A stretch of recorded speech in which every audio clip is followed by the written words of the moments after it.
My name is Aaron, and until a few months ago, I honestly thought my life was so ordinary that nothing interesting could ever happen to me. Wake up, brush teeth, get coffee, survive the 9 to 5, microwave dinner, sleep, repeat. My biggest worry used to be whether my boss would catch me using the office microwave to heat fish again.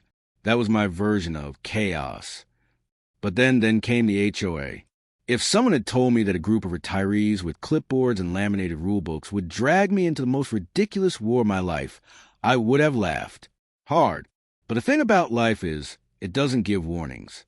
It just throws you into the fire and watches you run around burning. It all began one lazy Wednesday. Garbage day. I rolled my trash bins to the curb half awake, sipping cold coffee and minding my business. The sun wasn't even fully up yet. Honestly, I wasn't either. But when I returned home that evening, something bright caught my eye. A yellow slip stuck on my truck's windshield, flapping in the wind like it was announcing the end of the world. For a split second, I thought maybe someone was selling discount lawn service. But no. Parking violation, $275 fine. I blinked, then laughed. A full, loud, confused laugh that made a jogger across the street look at me like I'd lost my mind. Why? Because my truck was parked in front of my house, on a public street, a street people rarely even used, a street so empty at night it felt like a zombie movie set. I thought maybe the city made a mistake. Maybe they ticketed the wrong car. Maybe a bored teenager left a fake notice for fun.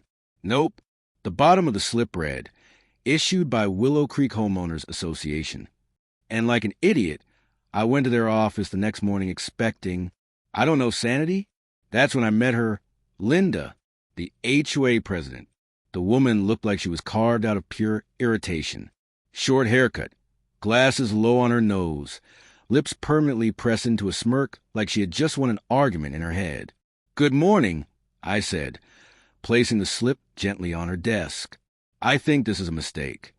"No mistake," she said immediately, not even looking at me. "You violated Regulation 14B. What's 14B? No overnight parking on the street." I raised an eyebrow. "That rule doesn't exist." "It does now," she said sweetly. "It was passed last week. We emailed everyone." "No, you didn't." She smiled like she enjoyed this moment. "Maybe it's in your spam." I checked later. It wasn't. I tried reasoning with her. "Look, nobody told me. Nobody told anyone, I think. Can't you just issue a warning first?" "No," she said, flipping a page in her binder, without even making eye contact. "Fines must be paid by Friday or additional penalties apply." I stared at her. She stared at her binder. That's when I realized something important. This wasn't about parking. It was about power. And she loved it. I walked out annoyed but still calm. Annoyed but logical. Surely this was a one-time thing, right? Wrong. When I got home, my truck had not one, not two, but 2 more yellow slips on it, issued within the same morning. It wasn't even noon yet. That's when the annoyance turned into anger. This wasn't enforcement. This was harassment.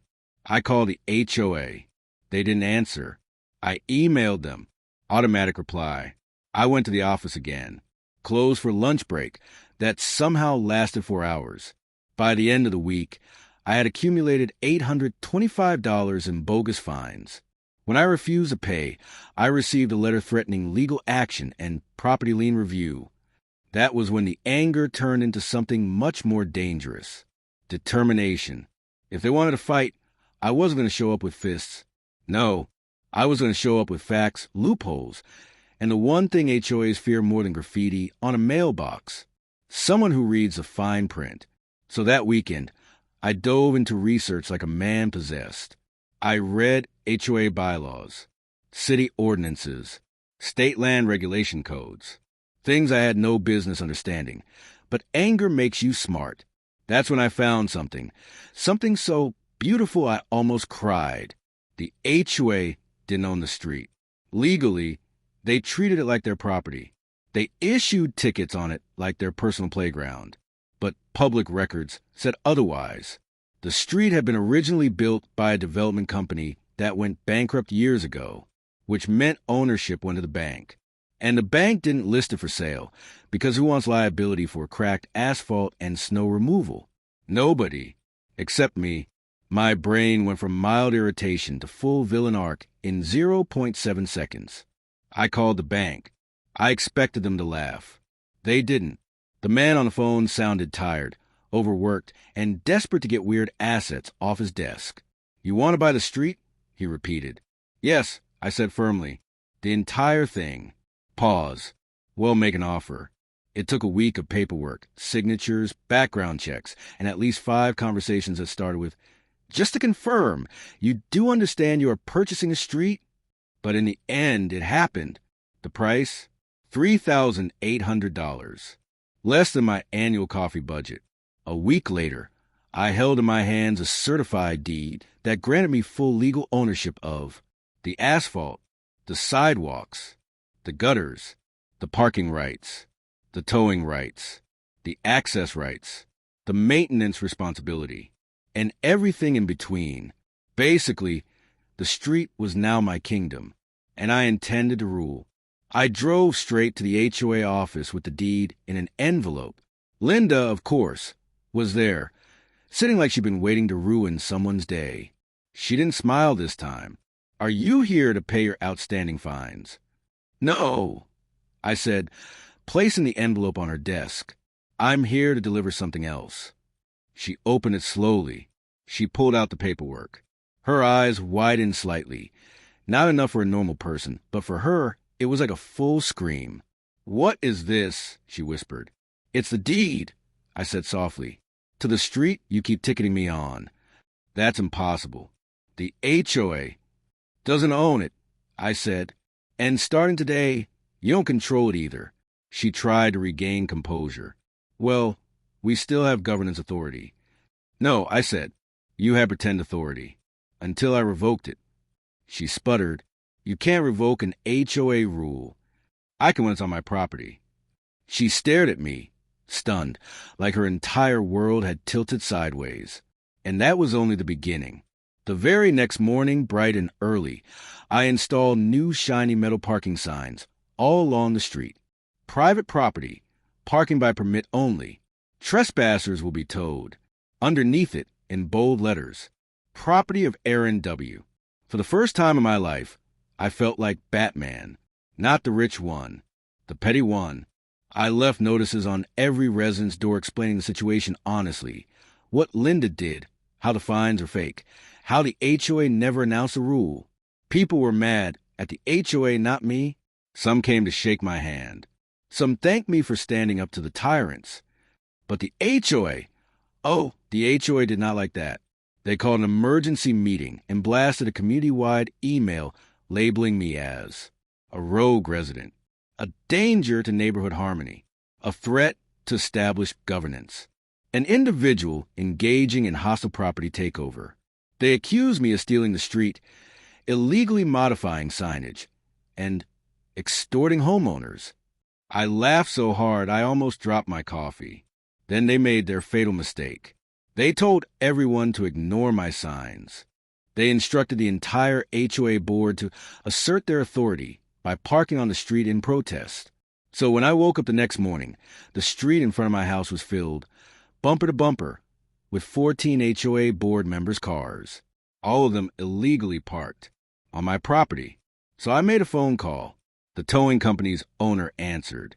"Oh, hey, we tow in your neighborhood all the time. HOA keeps us pretty busy." "I know," I said. "I'd like to hire you." "Sure. What vehicle are we taking?" All 14. Dead silence. Then a slow whistle. "You're about to make my entire week." Tow trucks rolled in like a parade. Engines humming. Hooks clinking. It was majestic. One by one, every HOA board member's car was lifted, tilted, and dragged away. Linda ran out of the office like a feral animal. Her voice could crack glass. "You can't do this," she screamed. "I didn't do anything," I said calmly. "The tow company did. I just own the street. You're abusing your power. Now you know how it feels." She threatened lawsuits. Police, city council, news stations. So I handed her the towing bill. $275 per car. The exact amount she fined me. Linda's face turned crimson. So red I genuinely wondered if I should call an ambulance. But before she could unleash another round of shrieking, her phone buzzed, then buzzed again, and again. Soon it was vibrating nonstop, like it was trying to escape her hand. She answered one call, then another, then another. I could hear the frantic voices even from where I stood. Where's my car? Linda, what is this? Why didn't you tell us he bought the street? Why did you tell us to ignore the signs? You better fix this. With every complaint, every shout, every accusation, her shoulders shrank a little more. The queen of the HOA was crumbling right in front of me, and I didn't have to lift a finger. Her own arrogance was doing the job for me. When the calls finally stopped, she glared at me like I had just personally set her house on fire. This isn't over, she hissed. Actually, I said softly, it's just beginning. She stormed off, slamming the HOA office door so hard it echoed. I could have left it there. I could have stopped at the toes. I could have let humiliation be her punishment. But no, she kept pushing. And if someone insists on pushing me off a cliff, I don't fall. I take them down with me. The next day, an envelope showed up on my doorstep, stamped with the HOA logo, labeled in bold letters, urgent legal notice. Inside was a beautifully dramatic letter claiming, I violated community peace. I conducted unauthorized property seizure. I performed illegal towing. I threatened HOA authority. And I owe the HOA $3,000 in newly created administrative penalties. They even included a deadline. The letter read like it was written by someone who watched too many courtroom dramas and understood none of them. I laughed. I scanned every line, every accusation, every threat. They had broken so many laws with this letter. I could have wallpapered my entire house with violations. But instead of firing back right away, I decided to do something better. I documented everything, every ticket, every notice, every email, every new rule, every fake claim, every photo of the parked HOA cars they told people to put there, every screenshot of neighbors complaining.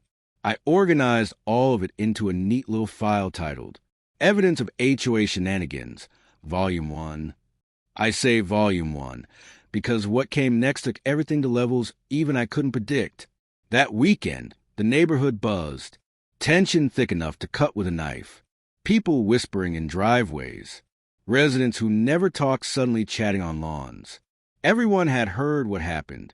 Some were amused, some were terrified, some were angry, but not at me. They were angry at the HOA. Finally, it was like years of bottled frustration were bubbling to the surface. People shared stories I'd never heard before. That time they fined me $100 because my trash bin was visible for 10 minutes. They fined my daughter for having chalk drawings on the sidewalk. They gave my husband a warning because our lawn was too green. Too green? Who punishes good grass? They told me my porch lights were too warm-colored. Warm, like sunshine. The more they talked, the clearer it was. Linda had been terrorizing the neighborhood for years. But now, she'd picked the wrong target. By Monday morning, she retaliated again. I woke up to find a massive, bold, laminated sign zip-tied to my front gate. This property is under HOA investigation. You'd think it was a crime scene. Someone even scribbled felon underneath it. I ripped the sign off, took a photo, and added it to my growing evidence folder. 2 hours later, I got another email from the HOA stating I was banned from the clubhouse, the community gym, the pool, all HOA-sponsored events, and HOA-controlled common areas. I didn't use any of those places anyway, but the pettiness was unbelievable. So I decided to respond in a way they couldn't ignore. I contacted a lawyer, not just any lawyer, the best property rights attorney in the entire county, a guy named Marcus Delgado. He had the personality of a grizzly bear and the negotiation style of a nuclear weapon. Marcus read my case file. Then he sat back, crossed his arms, and said, "This isn't a defense case. It's a domination case." I liked him immediately. He told me something I hadn't even considered. Not only can you fight the HOA, you can sue them. And if half the things in this folder are real, you won't just win, you'll bankrupt them. I didn't want their money. I didn't want revenge through lawsuits. I wanted something far more satisfying. Total humiliation. But Marcus insisted we needed leverage. So we filed a formal complaint with the state's HOA regulatory board, then another with the county, then another with the city council. The HOA's legal risk instantly skyrocketed.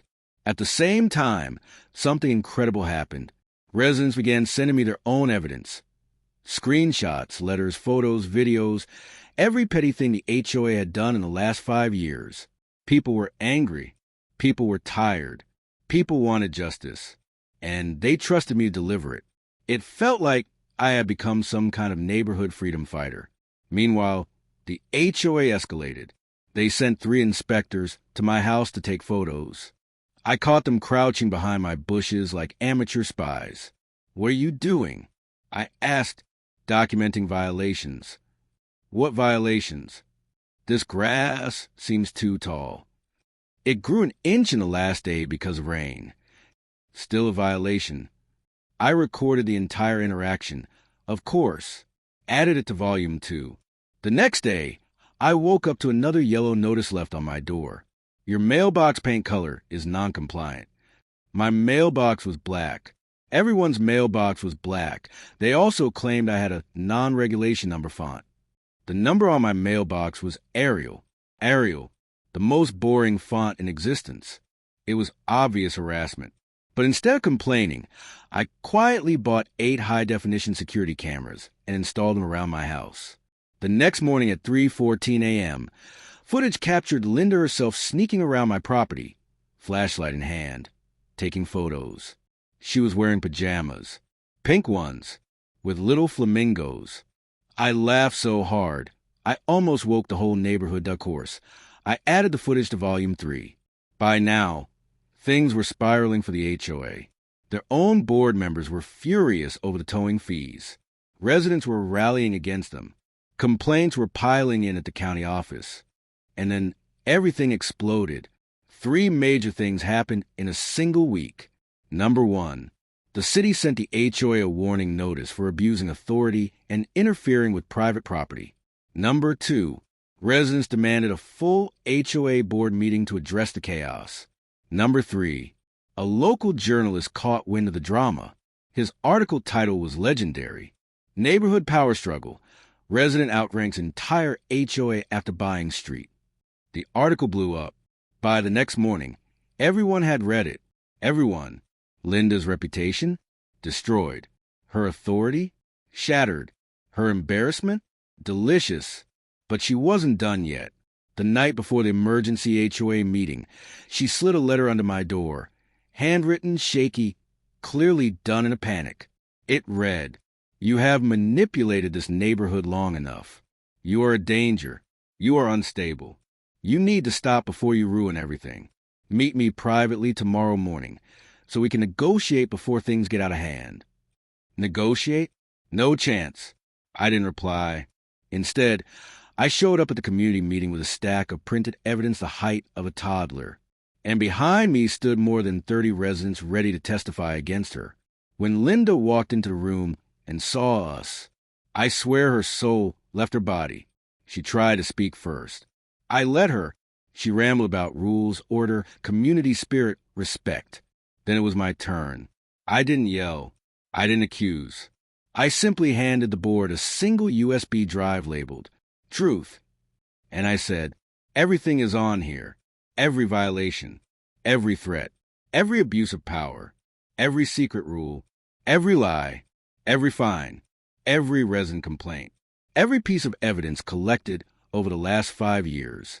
Do whatever you think is right. Silence, then murmurs, then raised voices, then shouts. The room erupted. People confronted her. People demanded answers. People wanted her out. Linda finally snapped.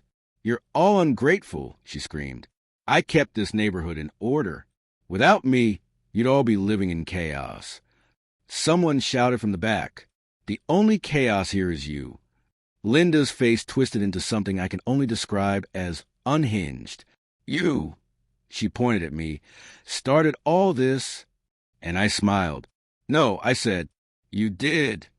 I didn't sleep that night, not because of fear, but because of clarity. For the first time since moving into Wisteria Cove, I wasn't reacting to the HOA. I was planning. The next morning, I woke up early, grabbed coffee, and sat in my driveway. Not to work, not to think, just to watch. Because I knew something. HOA board members always reveal themselves early in the morning. They can't help it. They're like pigeons looking for crumbs. And sure enough, there she came. Karen, bathrobe, messy bun, coffee mug with Boss Lady written on it, and, of course, clipboard in hand. She scanned the street, then froze when she saw my truck exactly where it always was. Perfectly inside my driveway, no violations possible. Her eye twitched. Then she saw me sitting there with a calm smile. Her twitch turned into a full meltdown. She stormed across the street. I know what you're doing. I sipped my coffee slowly. Parking legally? She pointed her perfectly manicured HOA finger in my face. You think you won just because you moved the truck? The HOA always wins. Always. I almost laughed, not because it was funny, but because she truly believed that. Karen, I said softly, do you ever get tired controlling people? She leaned closer. Control is how neighborhoods stay beautiful. Without rules, people like you turn this place into a junkyard. People like me. Interesting. She stormed off before I could answer, but I wasn't bothered, because while she was obsessing over my driveway, I was finalizing paperwork for something much bigger, something she couldn't even imagine, something that would change the entire neighborhood forever. The title company calls me back. Around 10:30 a.m., I got the email. Subject: street parcel ownership, confirmation attached. I opened the PDF so slowly you'd think it was a bomb. And then I saw it, my name, right next to owner of right-of-way parcel WC, 14, public access street segment. In simple words, the street in front of my house. The one the HOA was using to fine people. The one Karen treated like her personal kingdom. The one supposedly HOA controlled. Was actually a leftover parcel from a private developer who never transferred ownership. And now I owned it, not metaphorically, not emotionally, legally. I sat there for a full minute in silence, absorbing the fact that I, a regular guy, owned the street like some discount real estate supervillain. Then I sent one email, just one, to the towing company I use for my business. Stand by. We'll need multiple trucks and rapid deployment. Location: Wisteria Cove subdivision. ETA instructions to follow. They replied in 4 minutes. Copy. We love HOA jobs. The neighborhood chat explodes. Around noon, I heard the sound of angry typing before I even checked my phone. Ding, ding, ding, ding. The neighborhood WhatsApp group chat was going insane. Karen had posted a voice note. You know, the kind recorded in pure rage, where you can hear the spit crackling. I press play. Everyone listen. We have a situation. A resident is trying to claim ownership of community property. This is illegal and... Then Melanie, the lady who always gardens barefoot, replied, Karen, my cousin is a surveyor. He just checked the mapping database. The parcel IS privately owned, not HOA. The typing paused for 30 seconds. Then Karen exploded. That is wrong. I will escalate this to the county. Do not engage with a troublemaker. I sipped my drink. Troublemaker. Huh? Funny she said that. Because trouble hadn't even started yet. The HOA calls an emergency meeting. At 3 p.m., I got a letter taped to my door. Mandatory HOA meeting tonight, 7 p.m., clubhouse. Mandatory.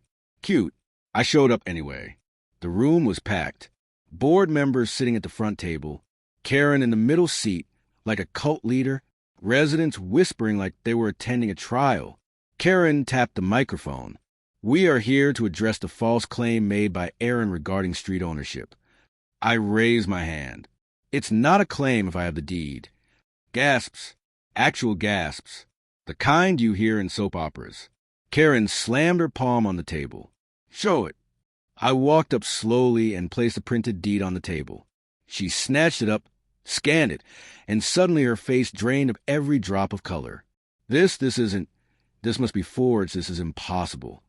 The treasurer leaned in and whispered, Karen, this is legally valid. She froze. The entire room got quiet. Then someone from the back said, Wait, does that mean the HOA has been fining us for parking on his property? Murmurs. Angry murmurs. Karen snapped. No, the HOA controls all shared spaces. The secretary swallowed nervously. Not if we never acquired them. I folded my arms. You fine me for parking on MY land. An elderly man stood up. You fine me for my grandson's car. A mom stood up. You fined us for my husband's work truck. One by one, more residents stood. The room turned against her. And for the first time, Karen had no script to follow. The revenge begins. Karen tried one last desperate move. This meeting is over. Everyone go home.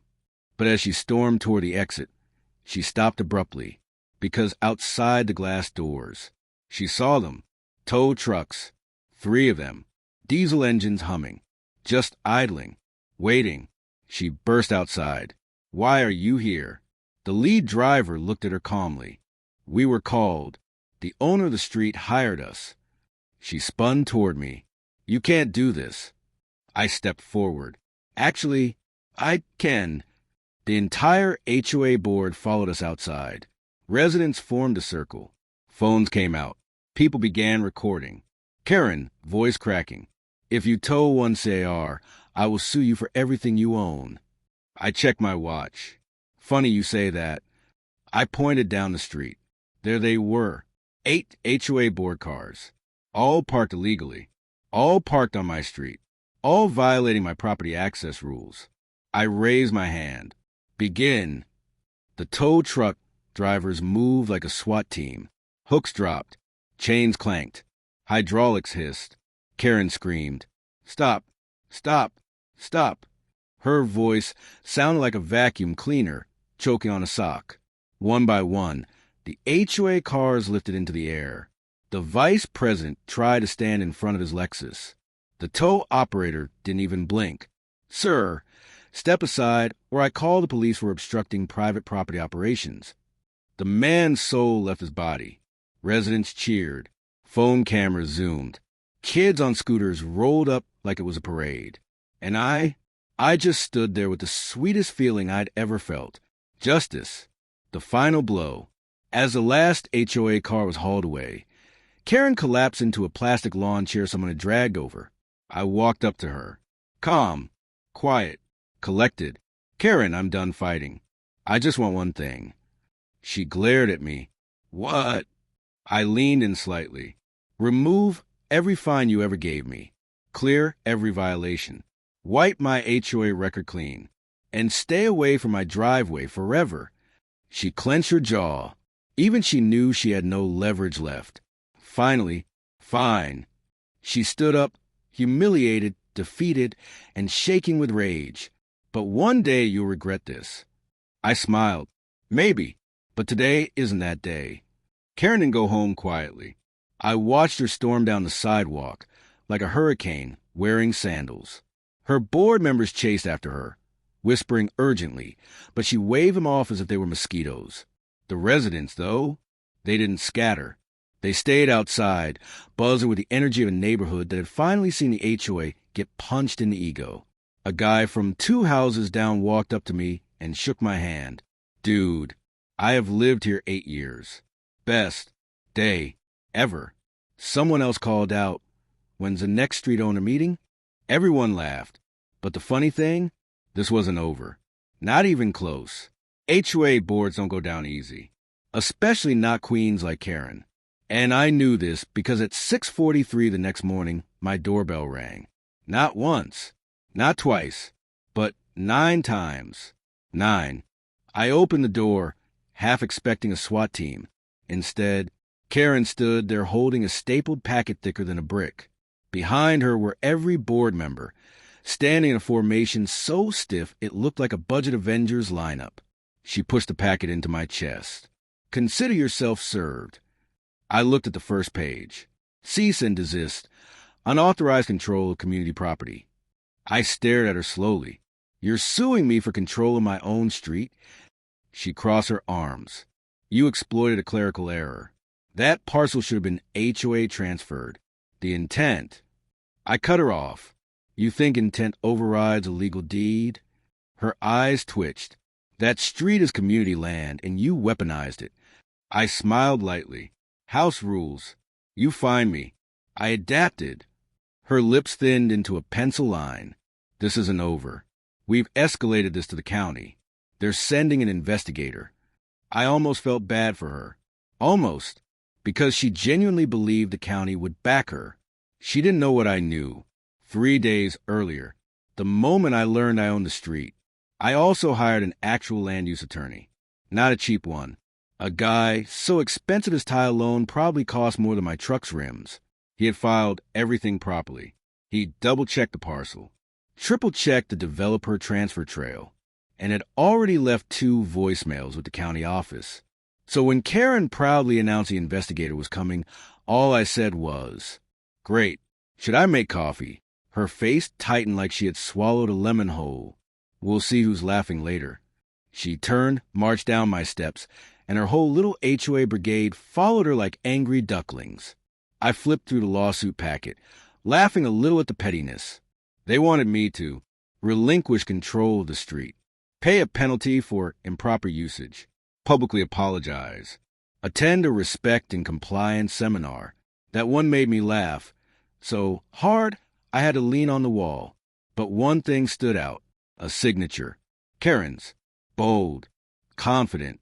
The signature of someone who didn't know she had just stepped on a landmine. I went back inside. Called my attorney. He responded instantly. "Perfect. Let her escalate. The county investigator will clear this faster. Keep everything documented." And so I waited. The investigator showed up on a Thursday. Gray minivan. Clipboard. Khakis. He looked like the human embodiment of a filing cabinet. He walked to my driveway. "You Aaron?" "That's me. I'm with county zoning and land control. Mind if I review a few things?" "No problem." As we stepped outside, we heard the sound of heels slamming pavement. Karen, marching with her HOA army again. She called out before she even reached us. "Officer, officer, thank goodness you're here. Finally, we can resolve this unlawful property claim." The investigator blinked. "Ma'am, I'm not an officer. I'm a zoning examiner." She didn't hear a word.